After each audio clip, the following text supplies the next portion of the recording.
O defensor público desempenha um papel essencial no sistema de justiça, atuando como a voz daqueles que não podem pagar por um advogado. Seu cotidiano é marcado por desafios intensos: atender dezenas de pessoas por dia, analisar processos complexos, comparecer a audiências e, sobretudo, lutar pela garantia de direitos básicos, como moradia, saúde, liberdade e dignidade. Mais do que um operador do direito, o defensor público é um agente social.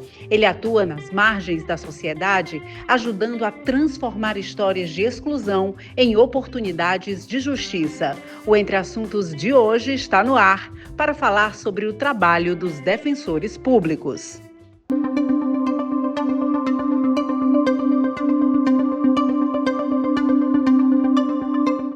Para falar mais sobre a Defensoria Pública, o papel do defensor público, a importância desse profissional para a sociedade, eu recebo aqui a Beth Chagas, que é defensora aí há quase 19 anos, quase 2 décadas atuando. Seja muito bem-vinda aqui ao Opinião CE e ao Entre Assuntos, Beth.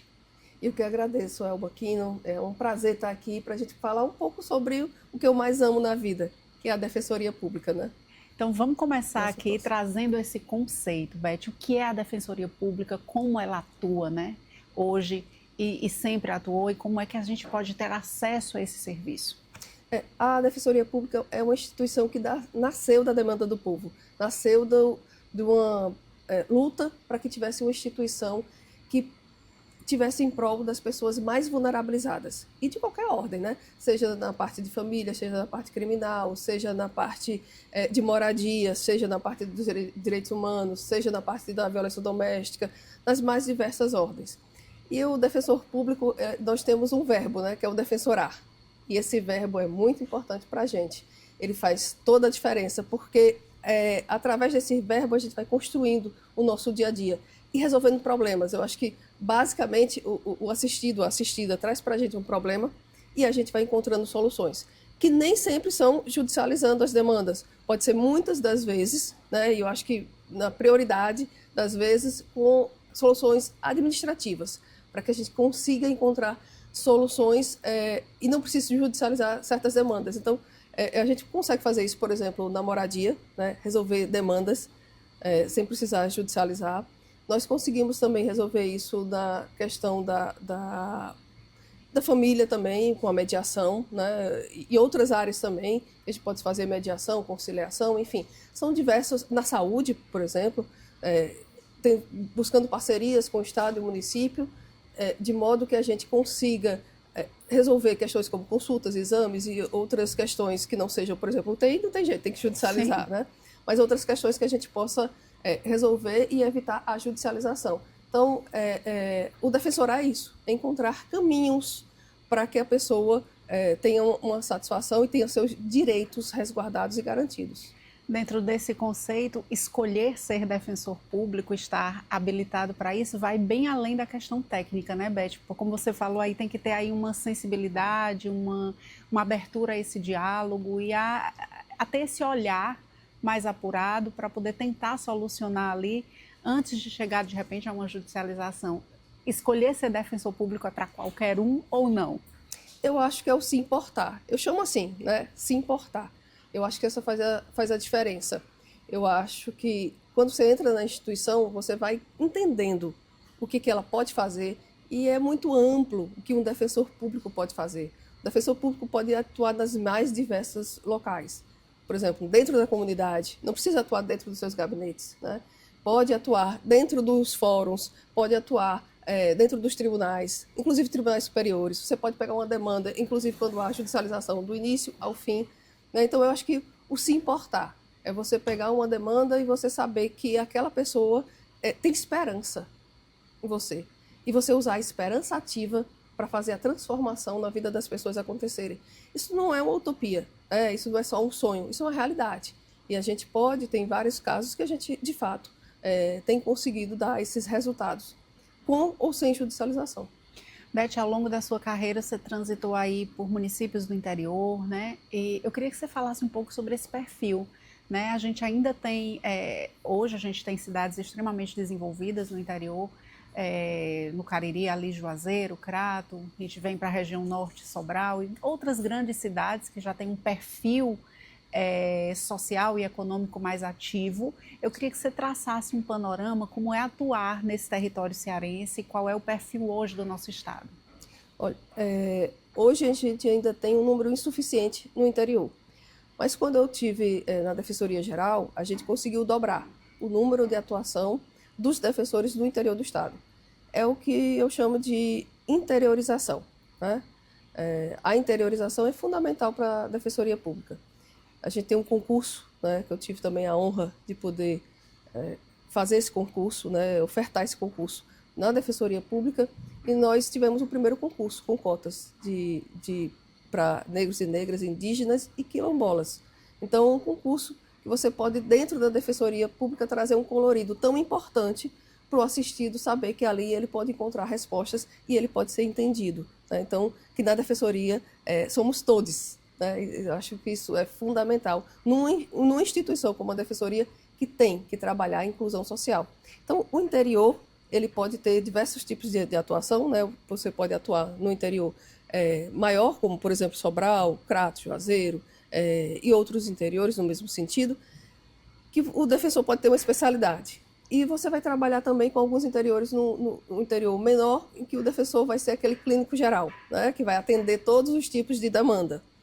Então, é super importante essa atuação do defensor e essa presença dele no interior, para que ele possa fazer a diferença na vida das pessoas, ele possa realmente fazer a transformação social. Então, hoje está muito diferente, né, da época quando eu entrei, era Vaza Alegre, não tinha mesa, não tinha cadeira, não tinha nada, está muito... e a gente consegue hoje dar uma qualidade melhor para o defensor quando ele entra. Mas... quando eu trabalhei no interior, eu vi que era resolver problemas, tanto estruturais, que a gente tinha que resolver, também problemas dos assistidos, nas mais diversas ordens. E você começa a pensar na solução quando você começa a atender. Então, por isso que o atendimento é sempre tão fundamental. Dentro desse perfil, você colocou algo importante, que é a democratização, as pessoas se identificarem e encurtar essa distância aí entre o defensor e o assistido. Esse trabalho, ele, de uma certa forma, ele facilita no resultado final, porque você pode, de repente, com essa empatia ali, essa troca, conseguir evitar uma judicialização, por exemplo. Sim, com certeza.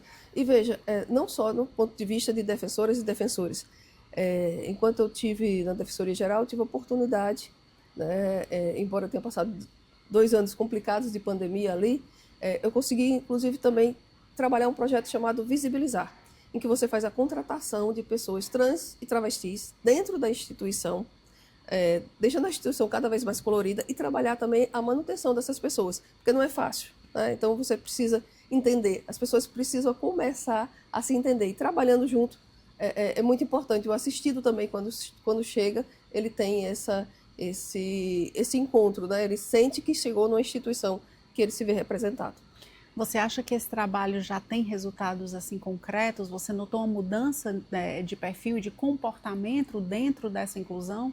Sim, eu notei muitas diferenças, inclusive muitos aprendizados dentro da instituição e também do ponto de vista do assistido que chega e se depara com pessoas que estão ali trabalhando, defensores e defensores, e o assistido vai entender que tem colaboradores também que podem entender a dor que ele sente.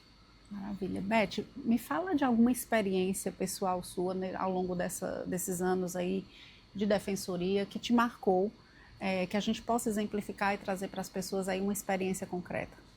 Bom, quando eu estive, por exemplo, trabalhando no Núcleo de Enfrentamento à Violência contra a Mulher, eu passei lá 10 anos, né? O NUDEM. Então, o NUDEM tinha diversos problemas. Eu trabalhei ali 2 projetos, que eu acho que são... Teve vários projetos, né? Teve uma atuação dentro das escolas, para a gente indo e falando sobre violência doméstica com alunos, um concurso de redação, fizemos vários projetos. Mas tem 2 projetos que eu queria destacar. Um, que é o Mulher Agrária Autonomia Já, em que a gente ia para o interior, né, nos locais onde tinham os acampamentos, né, do MST, para trabalhar, para entender como era a realidade das mulheres lá e poder ajudar de alguma forma, encontrando ali caminhos de fortalecimento, de empoderamento também de mulheres. esse é um projeto, o outro projeto é um projeto de sistema de monitoramento eletrônico. Às vezes a mulher, quando ela recebe ali a medida protetiva, ela via, ela só tem um papel, e aí? Tem várias medidas no Brasil, no restante do Brasil, tinha o botão do pânico, você precisava apertar o botão de pânico. E aí eu consegui pensar, né, numa outra estratégia para a gente aplicar aqui. E começou aqui no Ceará, né? Uma estratégia em que, no descumprimento da medida protetiva, se colocava a tornozeleira eletrônica no homem e a mulher ficava com o aparelho. Então, se evitava, inclusive, encontros casuais, como também ela sabia se ele estava se aproximando. E tem um sistema, hoje é na SAP, né? Antes era na Sejus, mas hoje é na SAP, que é a Secretaria de Administração Penitenciária, que tem uma visão de onde essa pessoa está indo, se está se aproximando, se não está, que pode dar os alertas, né, a esse agressor, para que não chegue perto dessa mulher ofendida e a gente evite os feminicídios, né? Eu costumo dizer que é uma chance a mais. E aí, nessa época, eu consegui dialogar tanto na Secretaria de Justiça, como também com o Judiciário, o Ministério Público, e a gente conseguiu, todo mundo, né, entendeu que esse era um projeto importante e começou aqui, né, no Ceará. E fiquei super feliz agora que, por exemplo, a ministra das Mulheres, da atuação das mulheres, eu fui lá, né, falei desse projeto e ela achou que era muito importante. E agora, acho que esse ano foi que veio uma lei dizendo que para disseminação, dentro da Lei Maria da Penha, uma alteração para que haja a disseminação desse tipo de atuação e projeto, porque, de fato, as mulheres se sentem mais seguras, aliado aos outros tantos projetos que existem também e que ajudam nesse processo da mulher poder se sentir mais segura e poder viver sua vida sem estar com violência, né? Beth, esse tema da violência contra a mulher é um tema sensível, né? A gente Sim. sabe que ele tem uma carga cultural muito forte, ele é muito associado ali a um medo, a um pânico. E essa sua fala sobre o projeto, sobre essas ações desenvolvidas e muito bem desenvolvidas e implementadas, traz um respaldo, né, para a atuação do Ceará, para a atuação da Defensoria Pública em temas sensíveis assim, né? Como é que você enxerga aí? Eu acho que isso traz muito do que a gente conversou no início, dessa amplitude do papel da Defensoria, que não é só chegar ali numa judicialização e fazer uma defesa de alguém, mas é muito além disso, né? Transformar socialmente aí todo um contexto. Sim, é pensar na dor do outro, basicamente. E eu posso lhe dar também um outro exemplo agora, né, do que a gente tem feito lá no NUAN, que é o Núcleo de Habitação e Moradia da Defensoria Pública. E no NUAN a gente está desenvolvendo um projeto chamado Na Porta da Comunidade. Esse projeto a gente vai com uma espécie de sistema que a gente desenvolveu lá dentro mesmo, e a gente consegue facilitar, ao invés de levar papel e caneta para poder entender cada uma das famílias, a gente vai na porta de cada uma. Tem uma comunidade com 100 famílias, 200 famílias, a gente vai lá na porta de cada uma para poder entender qual é a realidade, inclusive perguntar o número de NIE, saber se tem cadastro no Minha Casa Minha Vida, se tem o CAD único, né, se a pessoa recebe benefício, qual o benefício que a pessoa recebe, para que a gente possa fazer um mapeamento, né, saber se tem pessoa idosa lá, se tem pessoa com doentes crônicos, se tem pessoa com deficiência, se tem criança e adolescente, para a gente começar a entender, dentro tanto das comunidades como das ocupações, qual o perfil dessas pessoas e como que a gente pode pensar em projetos para poder ajudar. E a gente tem efetivamente desenvolvido projetos importantes nesse sentido, com resultados já também. E, além disso, a gente tem aproveitado esse projeto que a gente faz, tanto das questões judicializadas como não judicializadas.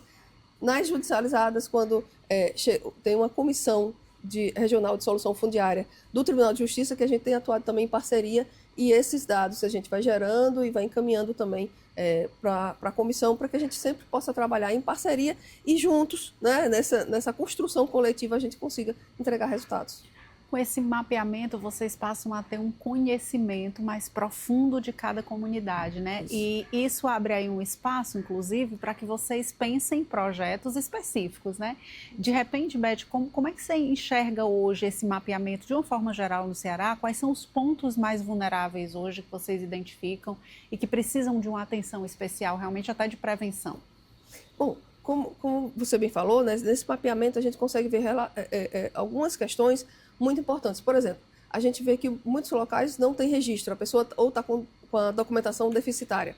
Ou, por exemplo, eu te falei que a gente pergunta o número do NIS, que é vinculado ao cadastro único. A gente consegue ver também, nas parcerias que a gente tem, né, também com o governo do estado, com as secretarias, enfim, a gente consegue visualizar, e com a prefeitura também, esse trabalho em conjunto, a gente consegue visualizar, por exemplo, quem está com o NIS excluído, quem está com o NIS do interior, por exemplo, mora aqui, mas o NIS ainda é do interior, enfim, para que a gente possa fazer essas atualizações. Fizemos mutirões, né? Adequamos também para a realidade das pessoas, para que facilidade dos direitos, para que elas consigam a facilidade dos direitos, né?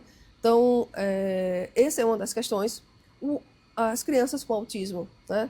É uma outra questão. Nós fizemos, inclusive, parcerias também com o núcleo nosso, que é o NUDESA, para que a gente possa, nesses locais que a gente mapeia e vê também que tem essa questão de mais incidência de crianças ou adolescentes com autismo, com TDAH, que precisam também estar dentro de uma proteção de saúde, para que a gente consiga fazer alguns encaminhamentos, Então, enfim, eu acho que a gente trabalha em conjunto, né, pensando e se preocupando, e no fim das contas é o se importar. É verdade. Beth, você falou que vocês, com esses dados, né, com todo esse mapeamento, vocês conseguem ter uma leitura da comunidade. Quando a demanda é contrária, quando é que eu, enquanto cidadão, como é que eu faço para ter acesso, qual é o caminho mais curto para chegar até vocês, como é que funciona esse caminho oposto?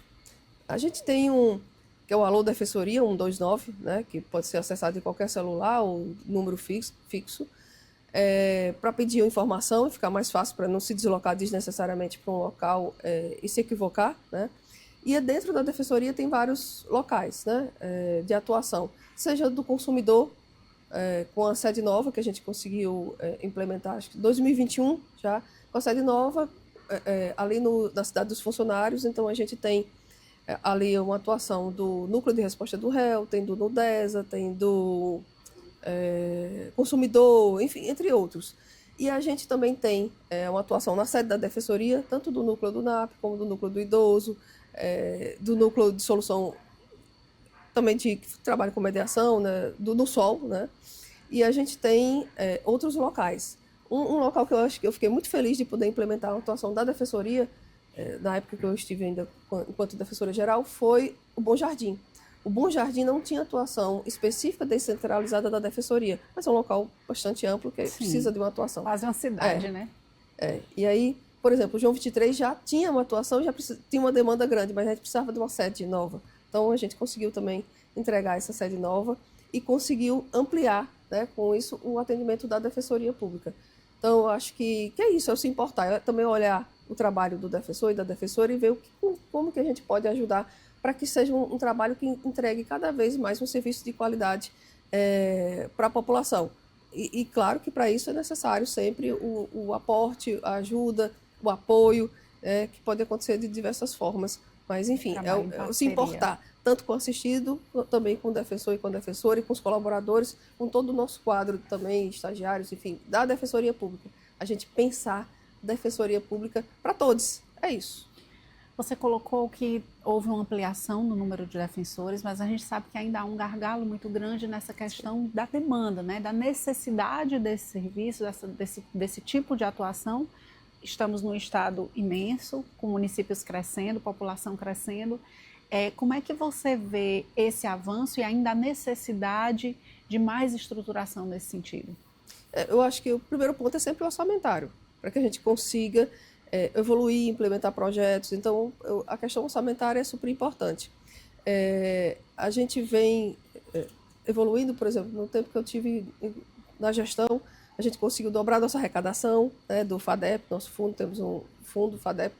Conseguimos também aumentar o aporte do custeio, do orçamento que vem para o custeio. O custeio você paga água, luz, telefone, aluguel, as diárias, as ajudas de custo, enfim, uma infinidade de questões na instituição e também a parte de pessoal. Então, o orçamento ele é importante para isso. Há projetos que você consegue fazer sem orçamento naquele momento, ou que demandam pouco orçamento, e que com o tempo eles podem evoluir mais. Por exemplo, o Transforma. O Transforma é um projeto que nasceu do orçamento participativo, quando a gente estava, por exemplo, lá em Sobral, em que uma das pessoas disse assim, tanto no Sobral como no Crato, tudo se repetiu, né? Mas eu estou citando um exemplo lá do Sobral, no orçamento participativo, em que o assistido disse que Bom, a gente vive com o nome errado, né? A gente não se reconhece nesse nome, e a gente, às vezes, morre e ainda tem que, na nossa lápide, estar com esse nome que a gente não se reconhece, vive a vida toda nesse sentido. Aí eu pensei, normalmente o orçamento participativo, né, a gente trabalha para implementar no orçamento do ano seguinte. E nesse ano, assim, vamos fazer agora, né? Vamos fazer agora porque a gente consegue. E a conjunção de forças, né? A gente conseguiu, de fato, implementar o Transforma, que já vem aí algumas edições, várias edições, que é tão importante para a cidadania. A gente precisa trabalhar a cidadania.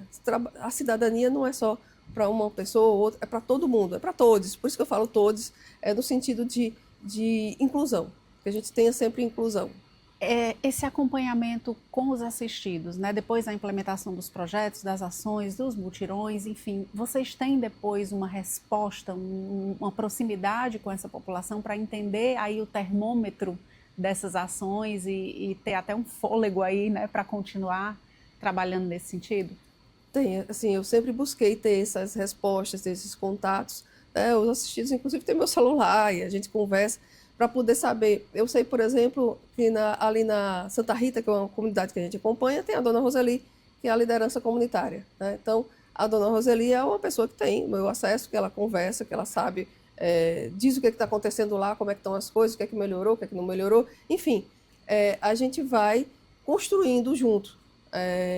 Ali na Praia do Futuro também a gente tem um trabalho, né, voltado também para diversas comunidades. Uma delas, aquelas que ficam na faixa de areia. A gente tem conversado com a SPU, né, Patrimônio da União, com o governo do estado, e buscado construir também caminhos, sempre com acessibilidade de entender o que essas pessoas estão vivendo, né? Beth, a questão do tempo, né? A gente sabe que quando se fala em justiça, ainda foi, vai para a justiça, vai demorar, não vai dar certo, são anos. Como é que você avalia hoje essa gestão do tempo dentro dos processos e dentro da atuação da Defensoria? Aí vai depender do tipo de processo, né? Que a pessoa vai... às vezes tem processos que, de fato, vão demorar muito. E é por isso que eu falo que quando você trabalha extrajudicialmente é bom para todo mundo. Você consegue resolver a demanda. Eu vou dar um exemplo muito claro para não ficar só na teoria. A gente trabalhou ali enquanto no AN, a gente trabalhou não sei se você viu, em 2019 teve um buraco que se abriu, foi ali no Pirambu. Aí caiu a casa da dona Marta, sim. Do lado a da dona Deolinda. E aí a gente fez um trabalho focado ali e a gente conseguiu as indenizações, tanto para uma como para outra, sem precisar de nenhuma judicialização. Nós conseguimos, de fato, com esse trabalho, com esse diálogo institucional, que é sempre pensando em estratégias, a gente conseguiu que elas recebessem essa indenização. Uma ação como essa, discutindo valores e tudo mais, a gente iria demorar no mínimo uns 10 anos aí nessa discussão, né? É uma redução bem considerável. Então, assim, às vezes mais, às vezes menos, mas tudo depende, né? Porque é preciso fazer laudos, é preciso perícias, é preciso uma série de questões que às vezes você ali, indo lá, você faz um laudo, faz um relatório, faz uma perícia, ajuda, todo mundo se junta para poder entender a realidade e a partir de entender a realidade, a gente pensa em soluções que são para todo mundo é melhor, entendeu?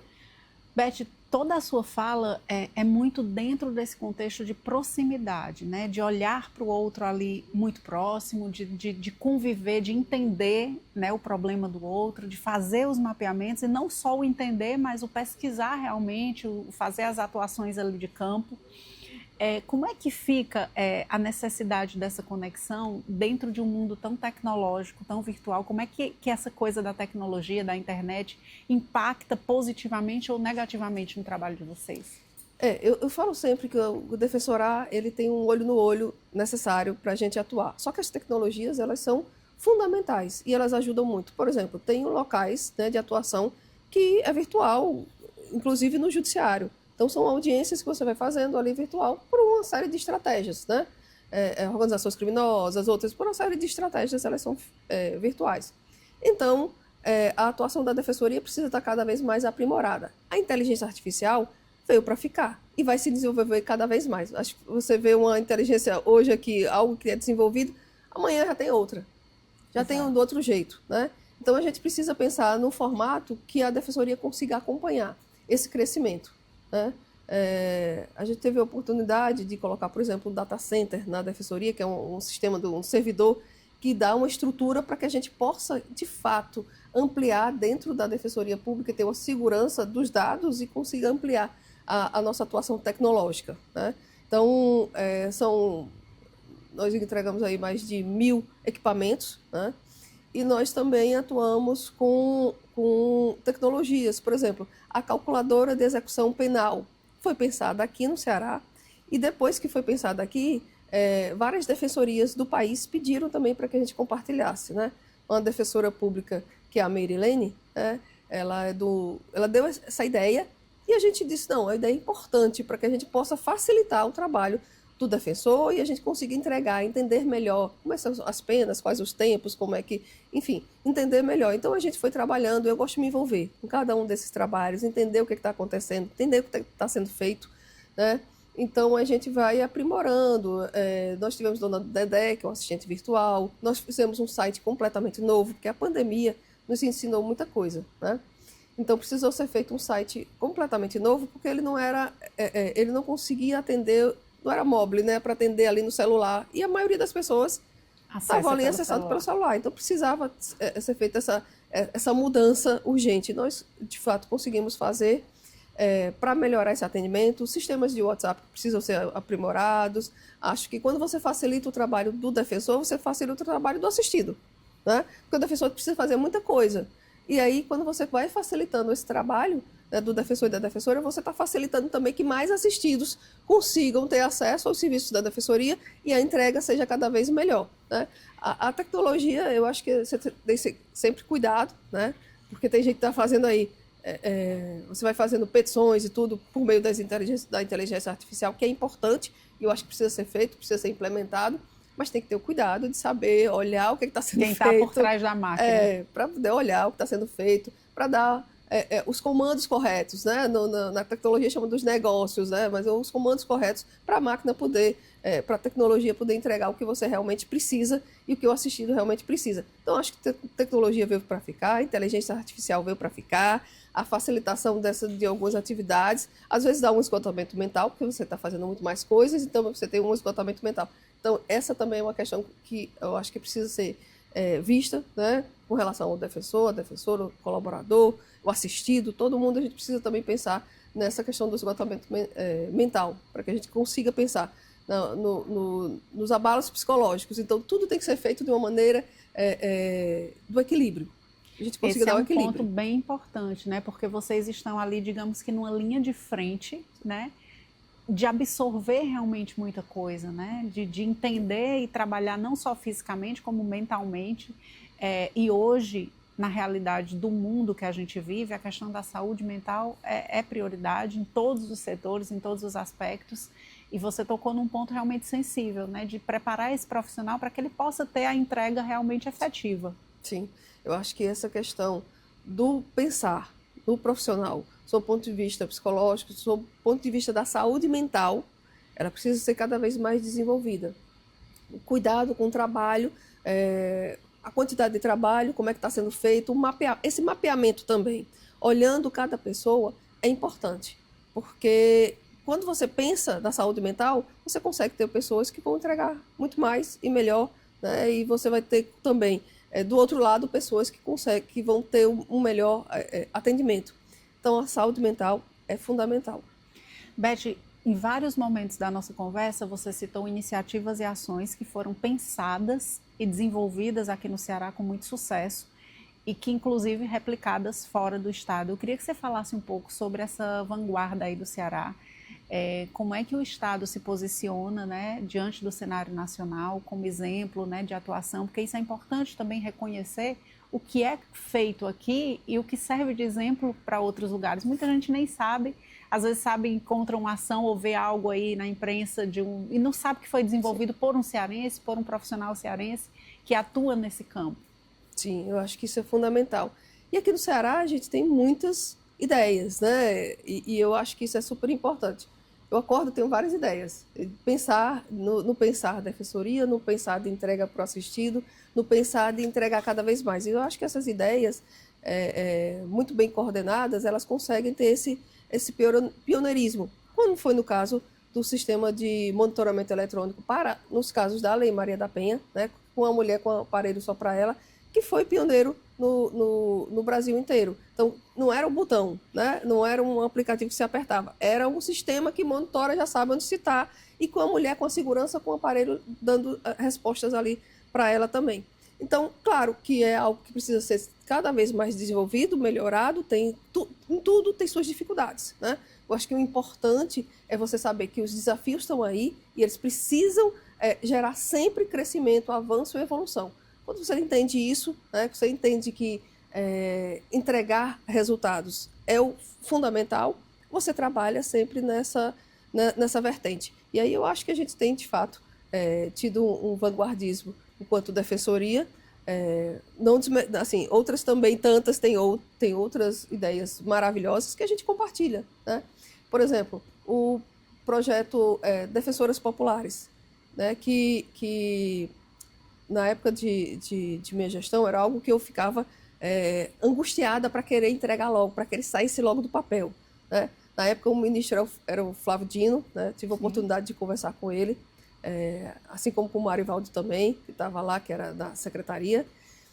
E nessas conversas e diálogos, a gente tinha um projeto também que era o Mulheres da Paz, que eles pretendiam entregar, e ia, por exemplo, para o Rio de Janeiro, começar lá. Só que as nossas ideias já estavam muito mais avançadas, né? Então, a gente conseguiu que viesse primeiro, começasse por aqui, e aí foi o Defensoras Populares, que é trabalhar o empoderamento dessas lideranças mulheres dentro das comunidades para que elas possam entregar. Às vezes você tem uma senhora, né, tem um problema, tem uma violência doméstica, alguma coisa, e ela quer saber o que eu faço, para onde é que eu vou. Isso. E às vezes ela vai bater na porta de quem? Da liderança. Então isso é muito importante. Isso tem sido implementado, né? A Escola Superior da Defensoria Pública desenvolveu muito bem, já encerrou o ciclo, né, do primeiro, mas desenvolveu muito bem esse projeto, que é um projeto tão importante.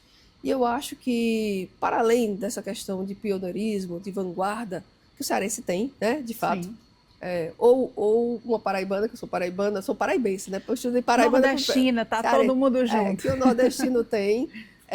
Para além disso, eu acho que o importante é a gente pensar coletivamente.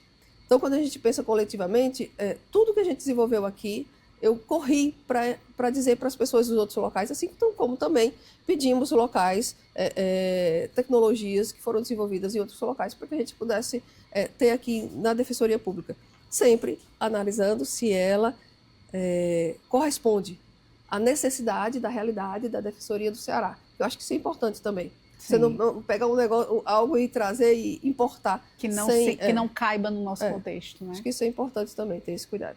Beth, foi uma conversa assim, muito agradável no sentido de que você traz um perfil de defensoria muito mais próximo do povo, muito mais próximo do cidadão, né? Eu acho que foi uma grata surpresa, porque a gente sempre enxerga uma distância, ou pelo menos culturalmente existe essa distância, o doutor, a doutora, né? Aquela coisa mais formal, mas você traz um perfil de defensoria no que ele é de fato em conceito, né? De estar perto da população, de estar junto, de sentir as dores e de tentar buscar a solução, que eu acho que esse é o caminho realmente para se conseguir bons resultados. Eu queria parabenizar demais, né, suas iniciativas, o seu trabalho, torcer para que você avance aí, continue puxando aí junto com você uma gama de defensores. E queria fazer uma última pergunta, que é a sua visão para o futuro, então, do defensorar, né, como você colocou, que é uma forma também, a sua fala, ela aproxima muito, né, traz uma proximidade com as pessoas. E eu queria que você falasse como é que você enxerga aí os próximos anos, os próximos passos, onde é que o seu radar está apontando aí, Beth? Bom, eu acho que enquanto defensoria, né, a gente precisa pensar em avanços, em crescimento da instituição, tanto sob o ponto de vista orçamentário, como falei, de um crescimento também sustentável, saudável, e que a gente consiga entregar a melhoria da qualidade de vida dos defensores e das defensoras, para que eles consigam também entregar cada vez mais para os assistidos. Porque isso é uma relação que precisa estar sempre azeitada, né? Sempre com vários ingredientes que são importantes para que haja um equilíbrio. essa relação precisa ter sempre um equilíbrio. E aí eu acredito que se a gente pensar, tiver as ideias, né, tiver o foco, eu falo sempre que é sempre do povo, pelo povo, com o povo. E isso tem um sentido de ser. Do povo, como eu disse, a Defensoria nasceu da reivindicação de um povo que queria, dentro da Constituição Federal, uma instituição que os resguardasse, né, de alguma forma, tivesse ali. E na Constituição, inclusive, vai falar que é expressão e instrumento do regime democrático, a Defensoria Pública. Isso tem muito conteúdo, né? E a gente precisa pensar quanto mais dá conteúdo a isso daí. Então, com o povo que a gente constrói, né? Pelo povo, que a gente trabalha pelo povo, e com o povo, porque eu me lembro que sempre me disseram algo, né? Que eu estava numa demanda para a população, tanto transforma como visibilizar, como outras para a população LGBTQI, APN+, e eu estava pensando em demandas, eu botei inclusive um banheiro e tudo, botei algumas demandas. E aí eu recebi também uma orientação, né? Nada para a gente sem nós. Tudo que for por nós tem que ser pensado conosco.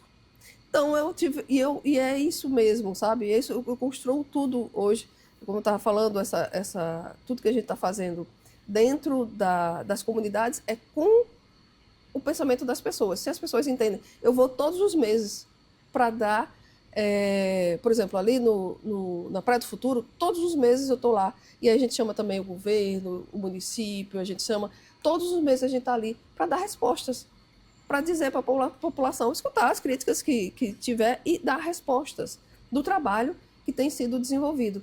Então, isso que é importante, né? A gente ter sempre um olhar. Eu acho que esse olhar do futuro é um olhar que reconhece as pessoas, sejam os defensores, as defensoras, a comunidade. Esse olhar para o futuro é um olhar que reconhece as pessoas, entende suas dificuldades, chega próximo dele, né, para poder que a gente consiga construir algo em conjunto. Se eu vou construir algo para o defensor, eu vou construir com o defensor. Se eu vou construir algo com a população, eu vou construir com a população. Então, e os dois, todos juntos. Esse é o pensar coletivo, né?